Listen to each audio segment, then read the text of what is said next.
जो ज्यादा सोचते हैं, यह कहानी सुने। दुर्गा, एक युवती जो एक साधारण शहर में रहती थी, उसे हमेशा चिंता और ओवरथिंकिंग की समस्या थी। उसके मन में हमेशा सोच विचार चलते रहते थे, जिससे उसकी नींद और शांति को प्रभावित हो रहा था। एक दिन उसने अपनी समस्या को सुलझाने के लिए एक बौद्ध गुरु के पास जाने का निश्चय किया। वह जाकर उनसे अपनी समस्या साझा की और उनसे सलाह मांगी। गुरु ने उससे कहा, बेटी, ओवरथिंकिंग एक मानसिक समस्या होती है और इसका समाधान भी मानसिक ही होता है।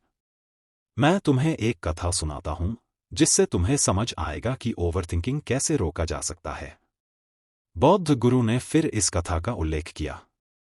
एक बार एक युवक ने एक बुजुर्ग बौद्ध गुरु से एक सवाल पूछा, आचार्य जी, मुझे लगता है कि मेरा मन बहुत ही अधिक सोचता है।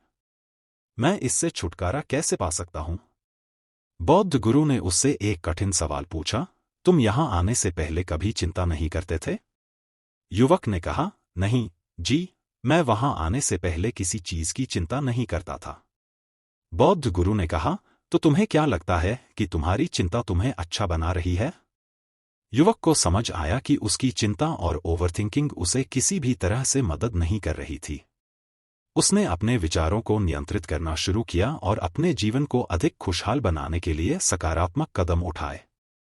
बौद्ध गुरु की यह कथा सुनकर दुर्गा ने अपने विचारों को साकार किया और ओवरथिंकिंग को रोकने के लिए नियमित ध्यान और ध्यान की अभ्यास शुरू किया। उसने अपने जीवन को सकारात्मकता से भर दिया और खुशहालता प्राप्त की। इस कहानी से हमें यह सीखने को मिलता है कि अधिक सोचने से नहीं, बल्कि सही सोचने से ही हमें समाधान मिलता है। ओवरथिंकिंग से छुटकारा पाने के लिए हमें ध्यान और सकारात्मकता का पालन करना चाहिए।